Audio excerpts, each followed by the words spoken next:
তো মুসা আলাইহিস সালাম তিনি ডাক দিচ্ছেন আল্লাহ। ভাইরা বলেন আল্লাহ। এই যে ডাক দিচ্ছেন এটার মধ্যেও ফায়দা আছে। আল্লাহ বলে বান্দারে কেন আমাকে ডাক দিচ্ছিস আল্লাহ আল্লাহ বলে? নিশ্চয়ই এর মধ্যে তো কোনো রহস্য আছে। বান্দা তুমি যখন আমাকে একবার ডাক দিয়েছো আল্লাহ, আমি তোমাকে 10 বার খেয়াল করব। তোমার যদি কোনো মুসিবত হয় আল্লাহ বলার সঙ্গে সঙ্গে মুসিবত দূর করে দেব। আরো জোরে বলেন না আল্লাহ আল্লাহ। বান্দা সব সময় ডাক দিবে কাকে? মুসা আলাইহিস সালাম কোরআনের ভাষায় ডাক দিচ্ছেন রব্বি আরনি। হঠাৎ ডাক দিলেন রব্বি আরনি, হে প্রভু, হে আমার মাওলা, আমি তোমাকে পেতে চাই, তোমাকে দেখতে চাই, তুমি আমাকে অবশ্যই দেখা দাও। আল্লাহ তাআলা বললেন তারানি মুসা যতই চেষ্টা করো না কেন আমাকে দেখার জন্য তোমার পক্ষে আমাকে দেখা সম্ভব নয়। কারণ আমি আল্লাহ যদি ইচ্ছা করি এখনো তোমাকে আমি দেখা দিতে পারি, আমি দেখা দিতে কোনো অসুবিধা হবে না। কিন্তু মুসা তুমি জেনে রাখো আমি আল্লাহকে দেখার মতো সেই চক্ষু আমি তোমাকে দান করিনি। কারণ আমাকে যিনি দেখেছেন দেখবেন দেখতে থাকবেন তিনি হচ্ছে আখিরি পয়গম্বর মুহাম্মদুর রাসূলুল্লাহ সাল্লাল্লাহু আলাইহি ওয়াসাল্লাম। যদি তুমি আমি আল্লাহকে দেখতে চাও মুসা, আখিরি জমানার নবীর সাক্ষাতের অপেক্ষায় থাকো। জোরে বলুন সুবহানাল্লাহ।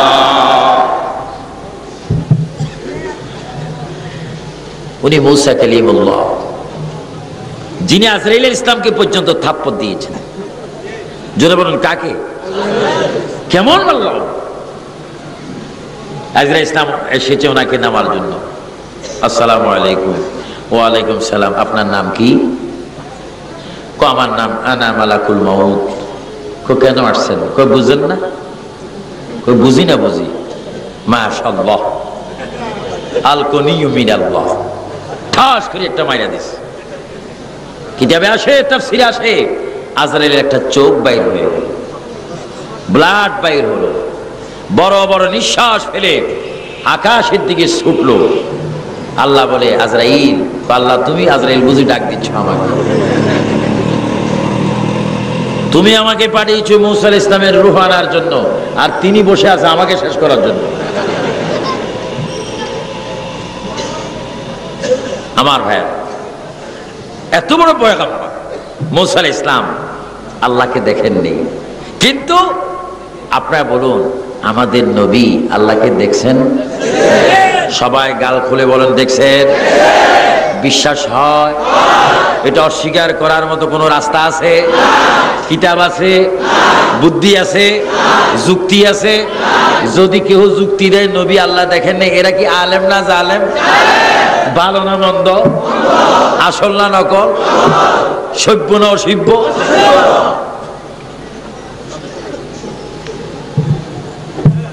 আমরা মাঝে মাঝে কিছু ক্যাসেট শুনি, দুঃখের বিষয়। মেরাজুন নবী পাবলিক ড্রাইভার মানুষ পালন করে, আর কিছু কিছু আলেম সমাজ আমেরিকায় গিয়ে, লন্ডন, ইস্ট লন্ডন গিয়ে, ব্রিকলেন গিয়ে, বিভিন্ন রাষ্ট্র গিয়ে বলেন মুহাম্মদ সাল্লাল্লাহু আলাইহি ওয়াসাল্লাম মেরাজ করেছেন। এটা চির সত্য কথা, তবে মুহাম্মদ সাল্লাল্লাহু আলাইহি ওয়াসাল্লাম আল্লাহকে দেখেন নাই। নাউযুবিল্লাহ। আরো জোরে বলুন না নাউযুবিল্লাহ। আমাদের নবী আল্লাহকে দেখেন নাই? নবী দেখবে না তো কে দেখবে? আমার ভাইয়েরা, কথাগুলো মনে রাখবেন। আমার ক্যাসেট শোনার পরে যদি কেউ শোনেন এই কথা বলেন যারা, আল্লাহ যেন তাদেরকে হেদায়েত নসিব করে। আমিন। মুহাম্মদ রাসূলুল্লাহ আল্লাহ দেখবেন না, এটা তো বড় খারাপ কথা। আমার কমিটির ভাইয়েরা আমাকে দাওয়াত করেছেন, আর দাওয়াত করে তার স্টেজের কাছেও নাই, কালুরঘাট ব্রিজের উপরে যাই বসে থাকবে আর আমি ওয়াজ করে চলে যাব। এটা হয় নাকি? আল্লাহ নবীকে দাওয়াত দিয়েছেন, আল্লাহ দেখেননি। নাউযুবিল্লাহ বলেন। মুসা আলাইহিস সালাম বলে আল্লাহ তুমি আমাকে দেখা দিতে হবে, যেহেতু আমি তোমাকে দেখব। যদি চোখ নাও দাও আমি তোমাকে দেখব, যেহেতু তুমি আমার খালেক, আমি তোমার বান্দা, তুমি আমাকে দেখা দিতে হবে। ছোট্ট ছোট্ট বাচ্চাগুলি যদি মা বাবা যদি ডাক দেয়, খবরদার স্কুলে যাবি, টাকা খুঁজবি না, যদি টাকা খোঁজো মারবো। তারপরও যদি ছেলে কান্দে, মা 1 টাকা যতক্ষণ না দিবি ততক্ষণ যাবো না। পরে মা গোসা ঠান্ডা হয়ে টাকা দেয় কি দেয় না? আদর করে কিনা? বাবা যাও, যা ভালো মতো পড়বি, প্রতিদিন 1 টাকা দেবো। আল্লাহ এতক্ষণ বলেছেন লান তারানি, আমাকে তুমি দেখবা না। মুসা বলে আল্লাহ, ইয়া রহমান ইয়া আল্লাহ, ইয়া রহিম ইয়া আল্লাহ, ইয়া জব্বার ইয়া আল্লাহ, ইয়া সত্তার ইয়া আল্লাহ। আল্লাহ তোমার কুদরতের কাছে আমি ক্ষমা চাই, তুমি আমাকে দেখা দাও। যদি তুমি আমাকে দেখা না দাও আমার মৃত্যু হয়ে যাবে। কুহুতুর পাড় থেকে আমি বাসায় যাব না, বাড়ির মধ্যে যাব না। এই কথা বলে মুসা নবী জমিনের মধ্যে গড়াগড়ি শুরু করলেন, চোখের পানি ফেলে ফেলে বুক ভাসিয়ে ফেললেন। আল্লাহ বলে মুসা তুমি কেন্দো না, তোমার চোখের পানি দেখে আমি রাজি হলাম, তোমাকে আমি দেখা দেব। তবে একটা শর্ত, 70,000 নূরের পর্দা থেকে আমি যারা পরিমাণ নূর নিক্ষেপ করব, ওই নূর যদি তুমি ভালো মতো দেখতে পারো আমি আল্লাহকে দেখা সম্ভব হবে। জোরে বলুন সুবহানাল্লাহ। কয় হাজার পর্দা? জোরে বলুন কয় হাজার? একটা পর্দার 10 পার হতে 500 বছরের রাস্তা। আর জোরে বলুন না সুবহানাল্লাহ, না নাউজুবিল্লাহ বলবেন? জোরে বলুন না সুবহানাল্লাহ। একটা পর্দার থেকে একটা পর্দার দূরত্ব 500 বছরের রাস্তা, 10 পার হতে 500 বছরের রাস্তা। এইভাবে 70,000 নূরের পর্দা, হিসাব করে দেখো কত লাখ কোটি বছরের রাস্তা। চিৎকার দিয়ে বলেন সুবহানাল্লাহ। মুসা আমি যারা পরিমাণ নূর নিক্ষেপ করব, যদি করি তাহলে তুমি এটা যদি সহ্য করতে পারো আমাকে দেখা তোমার পক্ষে সম্ভব। আল্লাহ দেখো যারা বলা হয়েছে তাফসীরে রুহুল মাআনি, তাফসীর রুহুল বায়ান, অগাইরা তাফসীরের মধ্যে আসে দেখি যারা বলা হয় আমার দেশের যে মা বোনেরা বা খলিফাগণ সুই দিয়ে জামার বুতাম ফিট করেন, সুই দিয়ে খাতা শিলান। কি শিলায়? এখন তো খাতা বললে অনেকে কবিরা গুনাহ মনে করে, এখন কম্বলের যুগ। খাতাকে ভুলবেন না, খাতা আমাদের সকলের বিপদের বন্ধু, ঠিক কিনা? কম্বল হয়েছে বলে এখন সব ভুলে গেছেন নাকি? আমার ভাইয়েরা, এই যে সুই, সুইয়ের মাথাকে যদি 70 ভাগ করা হয়, কথা বুঝবেন, সুইসের মাথাকে যদি 70 ভাগ করা হয়, 69 ভাগ বাদ দিয়ে 1 ভাগের নাম যাররা। সুবহানাল্লাহ বলেন। মুসা আমি এই পরিমাণ নূর ছাড়ব, তুমি যদি দেখো তাহলে আমাকে দেখা সম্ভব। মুসা আলাইহিস সালাম বলে আল্লাহ আমি তৈয়ার। এজন্য কবি বলেন, কিতাবে আসে গুফতে মুসা বা খুদা দর কোহে তু, গুফতে মুহাম্মদ বা খুদা দর আরশে নূর। মুসা নবীর মেরাজ কালাম হলো জমিনের মধ্যে, আর আমার আপনার প্রিয় রাসূলের মেরাজ হলো আরশ আজিমের উপরে। জোরে বলুন সুবহানাল্লাহ। আল্লাহ বলে মুসা আল্লাহ আমি প্রস্তুত। আল্লাহ পাকের নূরের তাজাল্লি যারা পরিমাণ কুহুতুর পারে যখন এসে গেল, সঙ্গে সঙ্গে কুহুতের পার জ্বলে গেল। মুসা নবী বেহুশ হয়ে গেলেন। মুসা নবীর পিঠের নিচের মাটিগুলি পর্যন্ত জ্বলে গেল আল্লাহর নূরের তাজাল্লি। মুসা নবীর শরীরে পসিনা বাইর হলো, চিৎকার শুরু করলো। আল্লাহ তাআলা বলে মুসা, মুসা তুমি কি আমাকে দেখবে না? মুসা নবীর জবান খুলে যায়, আল্লাহ আমি এখন কোথায় আছি তুমি বলো। এ মূসা তুমি কুহুতুর পাহাড়ের নিকট আছো। এ আল্লাহ কুহুতুর পাহাড় কোথায়? এ মূসা দেখো আমার নূরের তাজাল্লি, আমি পাহাড়কে ধ্বংস করে দিলাম, তোমাকে বেহুশ করে দিলাম, তোমার পিঠের নিচের মাটি আংরার বানিয়ে দিলাম, শুধু তোমাকে সম্মান করলাম, তোমাকে আমি শেষ করে দিতাম, জ্বালিয়ে দিতাম, শুধু তোমাকেই সম্মান করেছি। তোমার মধ্যে আমার আখিরি রাসূলের নূর মুবারক ছিল। জোরে বলুন সুবহানাল্লাহ, আল্লাহু আকবার। আমাদের নবী তখনও ছিল কি ছিল না? ওরা রাখার মালিক কে? মুসা তোমাকে শেষ করে দিতাম, শুধু তোমাকে রক্ষা করেছি নূরে মুহাম্মদ সাল্লাল্লাহু আলাইহি ওয়াসাল্লামের সম্মানে, ইজ্জতে।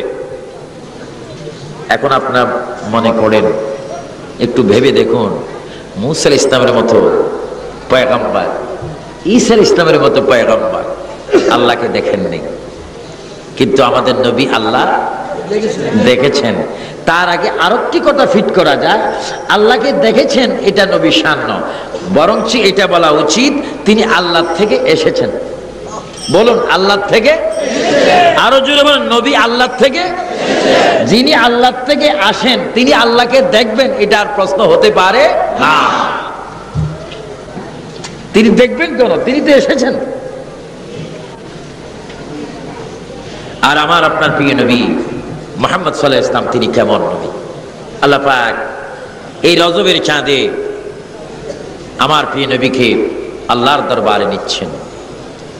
এটা এমন একটি মাস, কি বৃষ্টি পড়ে নাকি?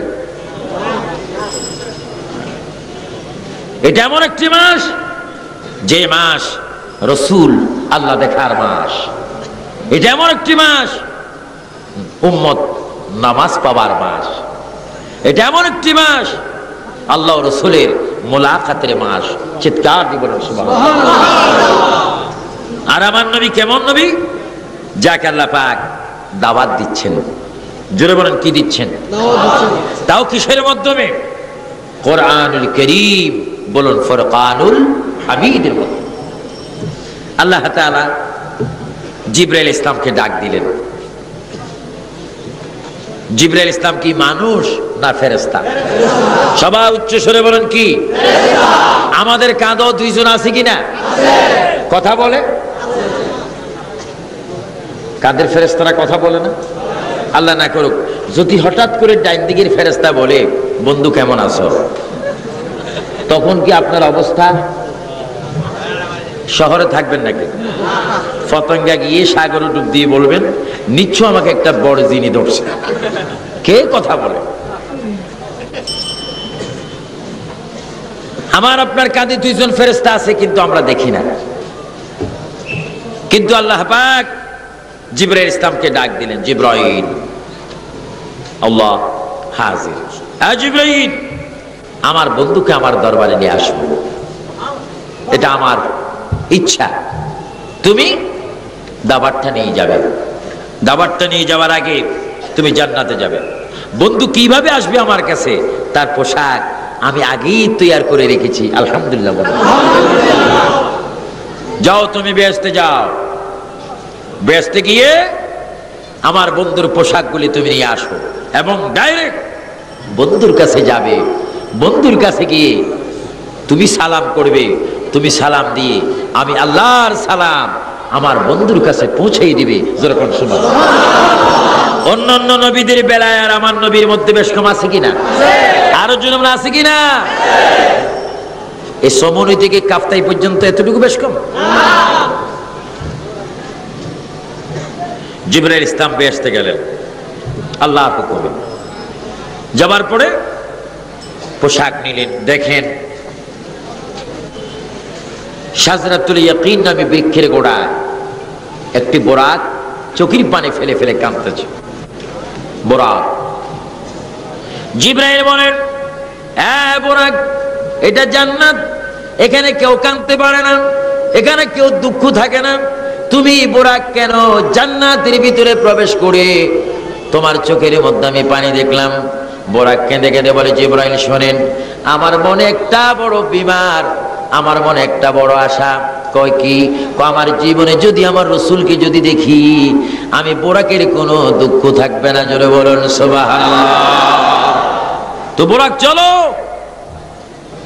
রসুলকে আনার জন্য যাচ্ছে। বোরাককে নিয়ে আল্লাহর প্রিয় নবী মুহাম্মদ রাসূলুল্লাহ সাল্লাল্লাহু আলাইহি ইসলামের দরবারে জিবরাইল ইসলাম বোরাককে নিয়ে জান্নাত থেকে রসুল পাকের কাছে হাজির হলেন। মক্কা শরীফ, জোরে বলেন কোন শরীফ?